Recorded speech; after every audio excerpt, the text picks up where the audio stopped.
Filmowym w Warszawie odbywa się proces Roberta Bąkiewicza. By wesprzeć Roberta Bąkiewicza przybyła grupa, która odmawia różaniec. Święta Maryjo, Matko Boża, módl się za nami grzesznymi, teraz i w godzinę śmierci naszej. Amen. Zdrowaś Maryjo, łaski pełna, Pan z Tobą, błogosławionaś Ty między niewiastami i błogosławiony owoc żywota Twojego, Jezus. Święta Maryjo. Cześć, witam Was serdecznie. Zanim przejdę dzisiaj do dzisiejszych tematów, przede wszystkim chciałbym Wam bardzo podziękować za wczorajszego live'a. Naprawdę przemiło z Wami czas spędziłem i zleciało te 3 godziny, nawet nie wiem kiedy. Także jeszcze raz wielkie, wielkie dzięki. Rzecz jasna, serdecznie Was zapraszam za tydzień o tej samej porze, czyli o 18:00.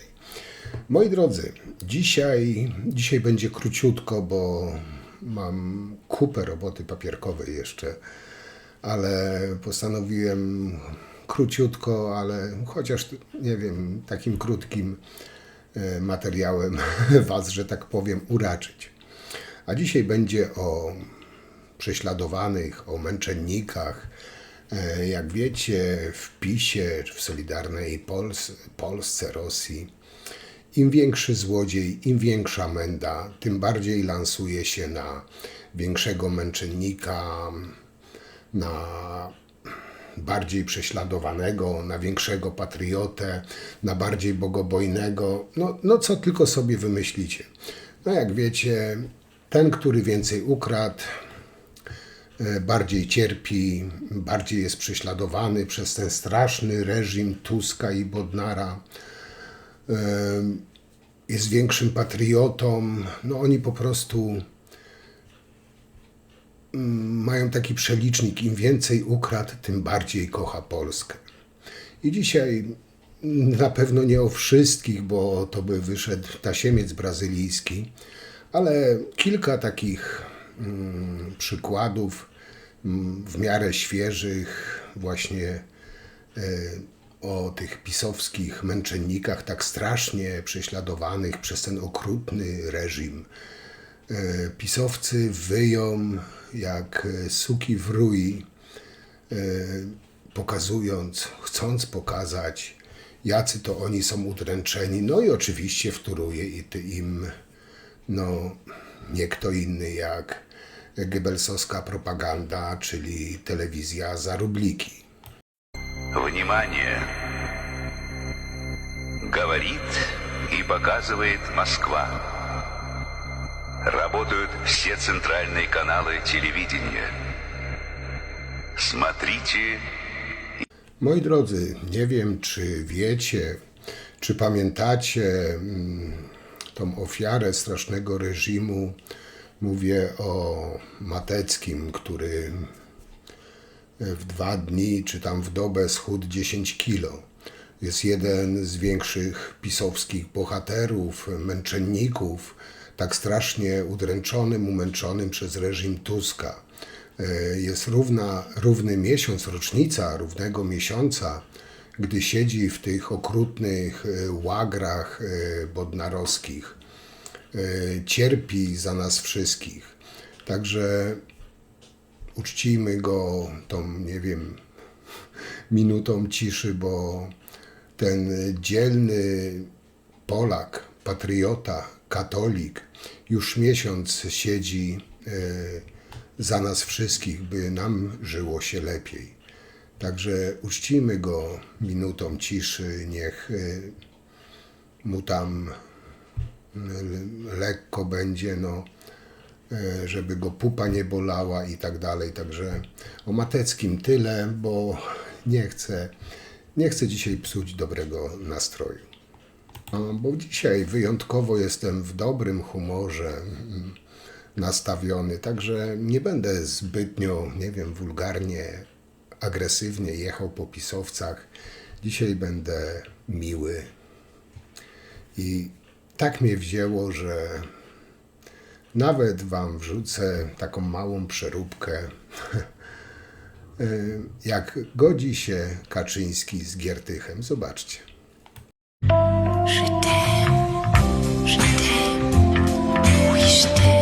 Okej.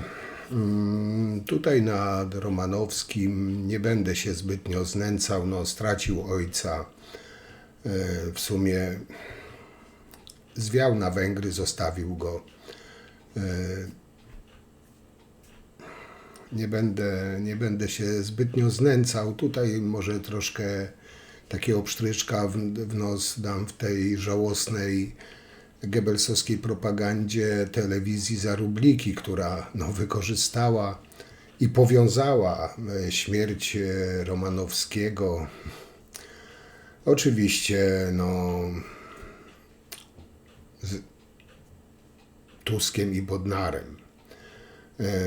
Mało tego, wyczytałem, że ojciec wiceministra Marcina Romanowskiego, to oczywiście w przekazie Republiki Romanowskiego, to jest kolejna po Barbarze Skrzypek ofiara tej władzy, wyobraźcie sobie. Śmierć ojca posła Marcina Romanowskiego to dramat rodzinny, który nie wydarzył się w próżni, bo wyobraźcie sobie, że zaledwie dzień wcześniej prokuratura wydała europejski nakaz dochodzeniowy i dlatego według tych pisowskich mediów ojciec Romanowskiego zmarł. Romanowski wystąpił do sądu z prośbą o wydanie listu żelaznego, aby mógł bez przeszkód przyjechać z Węgier i wziąć udział w pogrzebie ojca. Takiego listu żelaznego, z tego co wiem, nie dostał, bo ze złodziejami się nie peltraktuje. Jeśli ma jaja, jeśli jest facetem, niech przyjedzie, mógł przyjechać, pożegnać ojca jak należy, a potem ponieść odpowiedzialność za swoje czyny. Tak robią faceci dojrzali, a nie tchórze i skunksy, które uciekają z podkulonym ogonem. Jak dla mnie, to żelazne kajdanki i kraty w celi więziennej, a nie żelazny list dla tego cwaniaczka. Że tak czy inaczej Romanowski nie wziął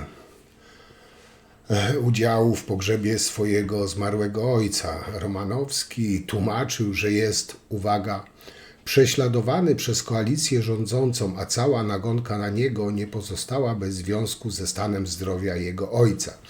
Czyli nie dość, że tchórz spieprzył na Węgry, to jeszcze teraz próbuje połączyć śmierć niemalże 80-latka właśnie z obecną koalicją. A może powinien go połączyć z tym, co nawyrabiał, że ojciec zaczął przeżywać to, co on zrobił. O tym nie pomyślał. Nie, bym musiał nie być pisowcem, żeby pomyśleć o takim czymś. Romanowski dzień przed pogrzebem własnego ojca napisał, że na uroczystości nie życzy sobie, i uwaga, tu cytat, polskojęzycznych niemieckich mediów. Oczywiście poza cmentarnymi hienami z Sakiewicza. Co trzeba mieć we łbie, to tylko on chyba wie, bo ja naprawdę nie wiem, ale pomińmy to, jeśli ktoś jest zepsuty do szpiku kości, to takim pozostanie. Pamiętajcie, my musimy mieć z czego żyć. I to jest kolejny apel do Państwa. Także oczywiście Republika podchwyciła temat, że to przez Bodnara i Tuska ojciec Romanowskiego zmarł. Tak jak powiedziałem, nie chcę tego zbytnio maglować, powiem tylko tak. Może niech to potraktują, odpowiem tym gnojom, bo inaczej chyba nazwać nie można, tym gnojom z Republiki. Romanowski wyjechał na Węgry przed 9 grudnia, a więc 5 miesięcy temu, prawie pół roku. Ojciec Romanowskiego miał 79 lat i nie wiem, jak oni mogą łączyć tą śmierć z rządzącymi obecnie. A może, tak powiedziałem, winny jest jego syn, że dopuścił się przestępstw w Funduszu Sprawiedliwości i zostawił ojca samego w Polsce i uciekł na Węgry. Mimo tego strasznego reżimu nadal to jest wolny kraj. Jego ojciec mógł wyjechać do syna i się nim cieszyć. No nie jest tak? Byłby tam na pewno przyjęty z otwartymi ramionami, tak jak jego syn. A zamieszczając takie wiadomości, nie chcę się brzydko wyrażać, ale powiem dosadnie. Panowie, w cudzysłowie, panowie z Republiki, jesteście po prostu skurwysynami i ludzie płacą wam za takie szczucie na innych ludzi. To jest po prostu poniżej jakiejkolwiek godności i chyba na tym, że tak powiem, temat Romanowskiego zakończę, bo no nie chcę tutaj, że tak powiem, dalej tego tematu. No rozumiem, tragedia rodzinna. To, co miałem do powiedzenia, to powiedziałem, ale tematu Republiki jeszcze nie zakończyłem, bo słuchając Republiki naprawdę można nieźle się sfiksować.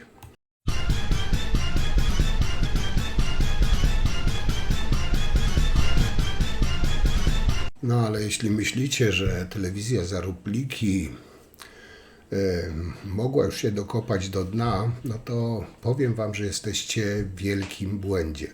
Bo Republika no, już osiągnęła dna na wielu poziomach. No ale nie wiem, czy ktoś zauważył, że Edwarda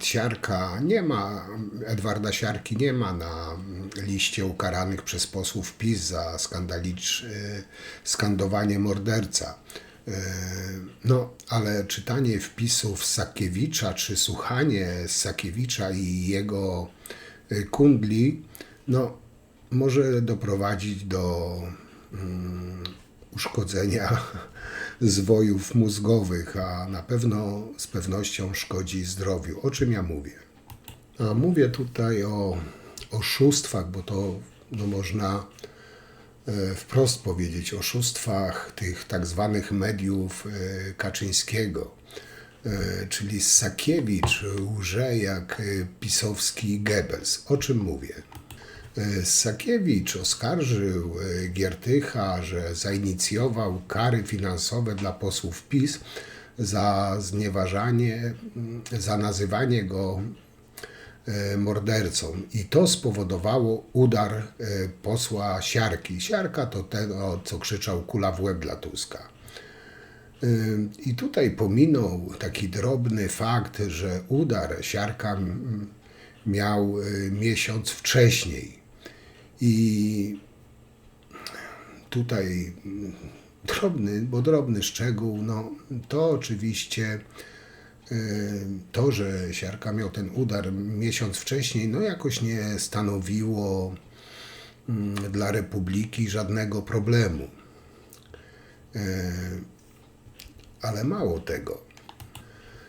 Republika Sakiewicza rozpowszechnia fake news, że poseł Siarka miał zawał serca za karę nałożoną na niego przez Hołownię za słowa morderca o Giertychu.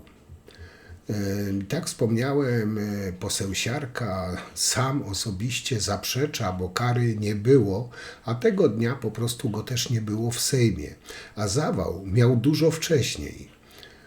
No ale tak chodzi o tego, tak powiedziałam, tego pisowca, który krzyczał do Tuska kula w łeb. Tego Republika nie widziała, nie słyszała.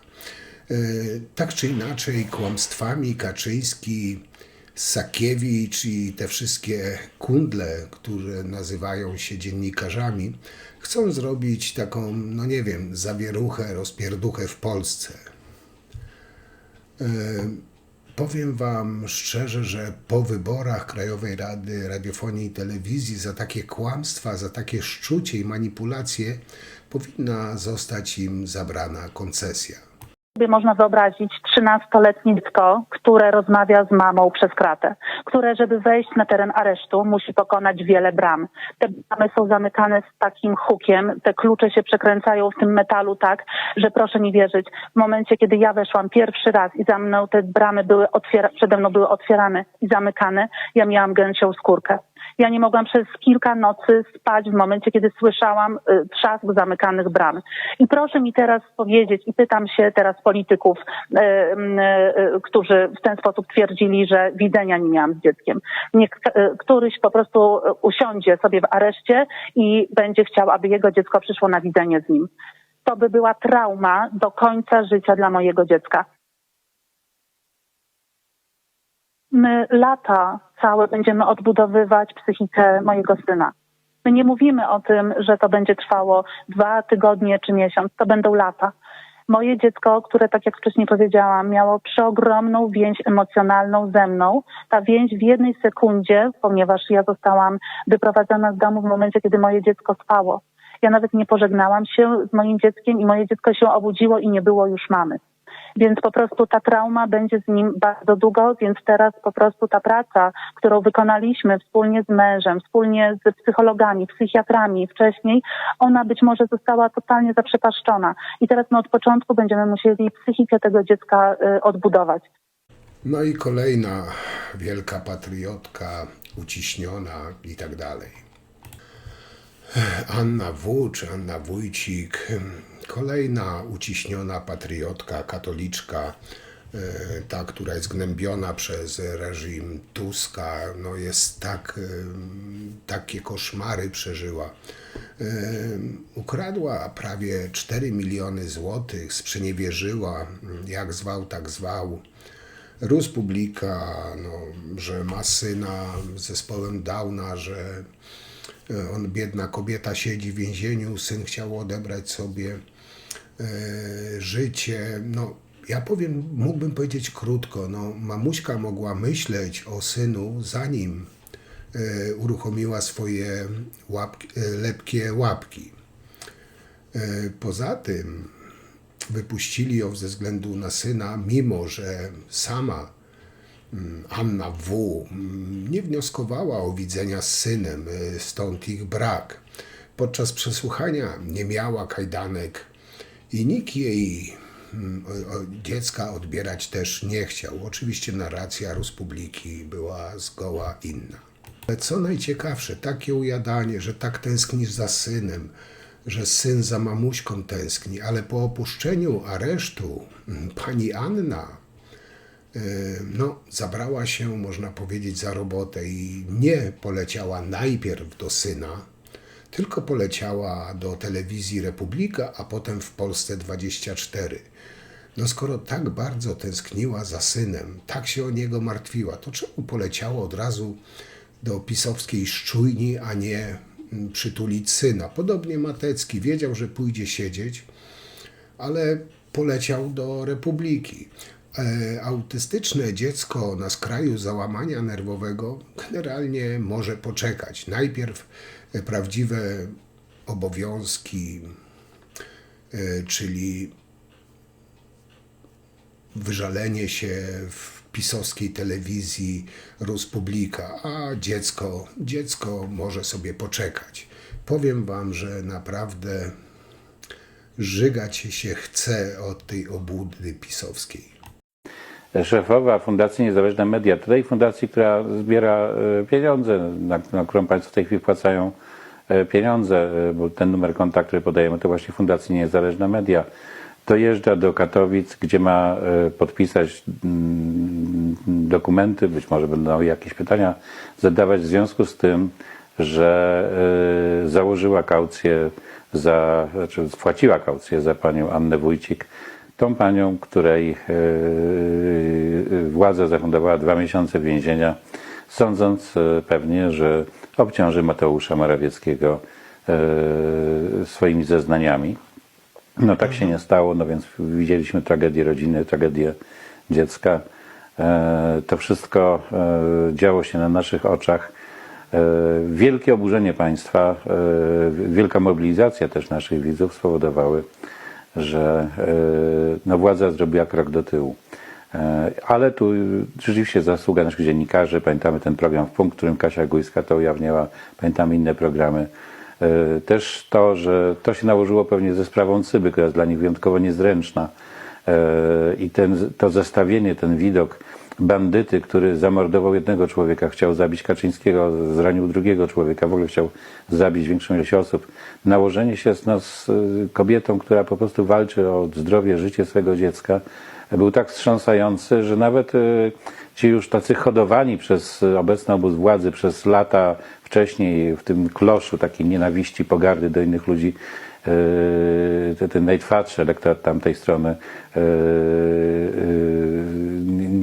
nie za bardzo chciał to znosić i oni musieli zrobić krok do tyłu. No ale bez państwa wsparcia, no gdyby nie było takiej fundacji, gdyby nie było takiej prezes fundacji jak Kasia Jenerowicz, gdyby nie było tego wszystkiego, co robimy, to pewnie byśmy nie dali rady.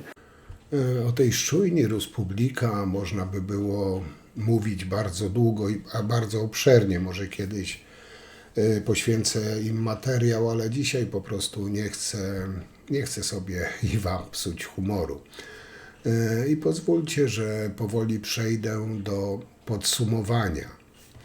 I w podsumowaniu chciałbym przypomnieć mały, drobny fakt, bo oni teraz nazywają obecną władzę reżimem, że niszczą ludzi, że prześladują ludzi. No oczywiście Rus Publica pierwsze co robi, to żebrze o pieniądze, a później jak już troszeczkę użebrze tych pieniędzy, nieważne czy to jest na śmierci człowieka, każdy powód do żebrania jest dobry.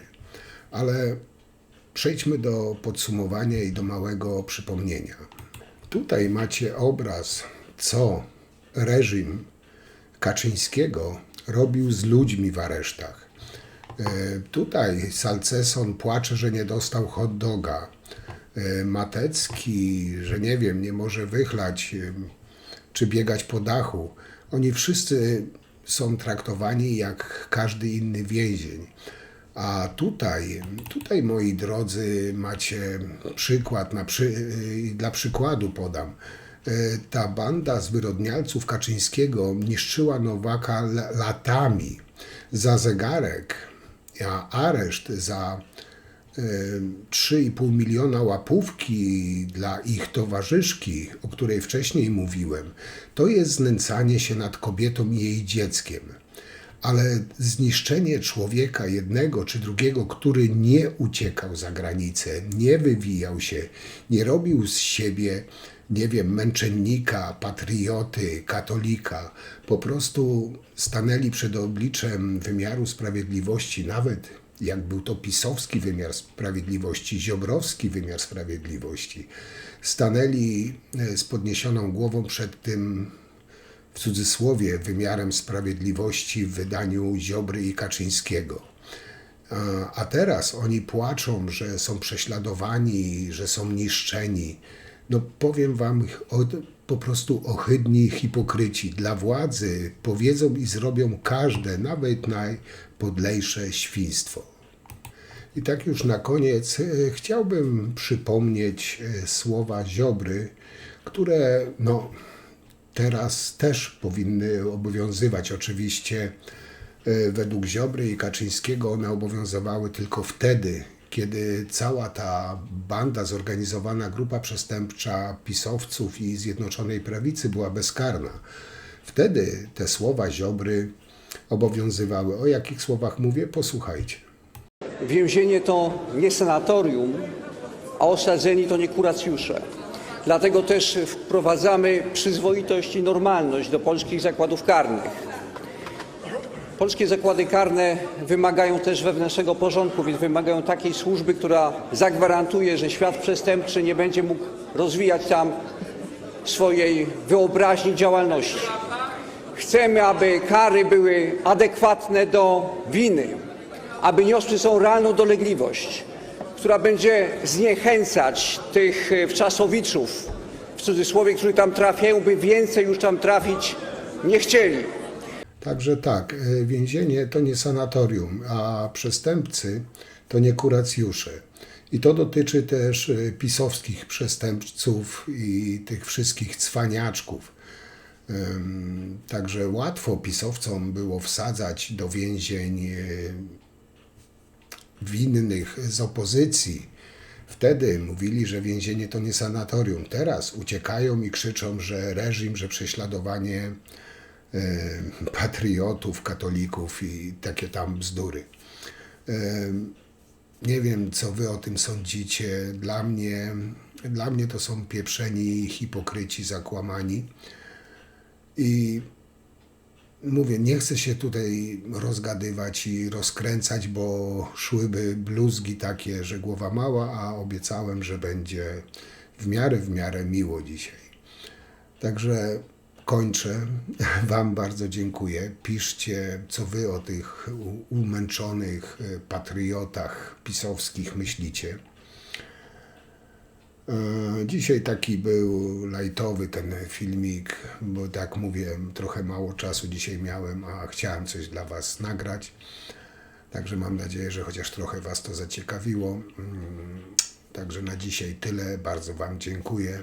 I co, do zobaczenia chyba już przy ciekawszym materiale, następnym ciekawszym materiale. Także wielkie dzięki. Jeszcze raz ogromne dzięki za wczorajszego live'a. Także na dzisiaj to tyle. Do zobaczenia. Trzymajcie się. Cześć.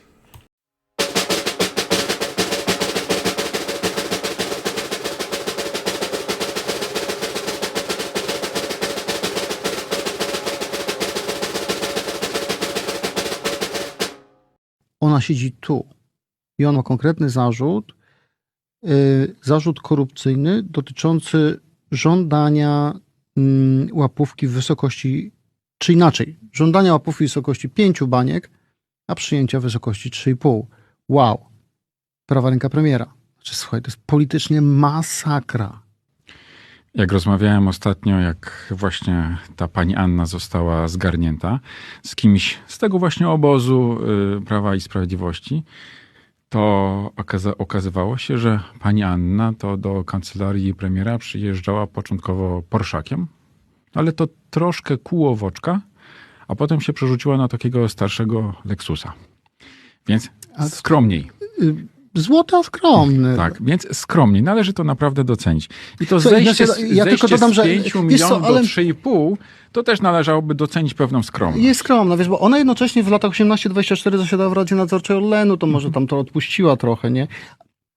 Albo może, wiesz, może Szopa zszedł z oczekiwań, bo on tam zarobił chyba na jednym kontrakcie za 300 milionów, a może miał zarobić więcej, więc może trochę prowizja była mniejsza. Ale no, jak wiesz, to by się nawet zgadzało. Skoro on zarobił 300 coś, a on dostał 3,5 miliona łapówki, to tak, wiesz... No jeszcze jej mąż miał stanowiska przecież w Totalizatorze Sportowym, był dyrektorem, jeszcze miał jedną radę nadzorczą. Więc to jest takie małżeństwo, które bardzo dużo doiło z kasy państwa wówczas. I ona, i on. Powiedz mi, Jacku, dzięki komu doiło? No, dzięki panu, panie premierze. I teraz tak, oni siedzą tutaj, no może będą twardzi jak urzędniczki z Ministerstwa Sprawiedliwości zapuszkowane razem z księdzem Michałem Olszewskim. No a jak nie? Jeśli Paweł Szopa sypie, to oni mogą już nawet nie sypać. Szopa tam przecież był. I Szopa tutaj był człowiekiem, który przyjmował te pieniądze. Zapewne ma wiedzę, jakie były kanały przepływu tych pieniędzy i decyzji. Przyjmował zlecenia, na których zarabiał setki milionów na czysto i wypłacał. I teraz to jest kluczowe, co powiedziałeś, bo na ten temat w zeszłym tygodniu też Dominika z Kamilem rozmawiali, bo wyglądało na to, były plotki, że Szopa poszedł na współpracę z organami ścigania. On został, wyjechał na Dominikanę, wtedy jak Koczmierowski zwiał prawdopodobnie przez Cypr do Londynu, to Szopa wyjechał na Dominikanę, gdzie nie mamy umowy o ekstradycji, ale okazało się, że jakby bycie w miejscu odosobnienia na Dominikanie może być bardziej kłopotliwe niż w Polsce. W związku z tym wrócił do Polski. Czy został wrócony? Chciał wrócić, ale służby go przywiozły.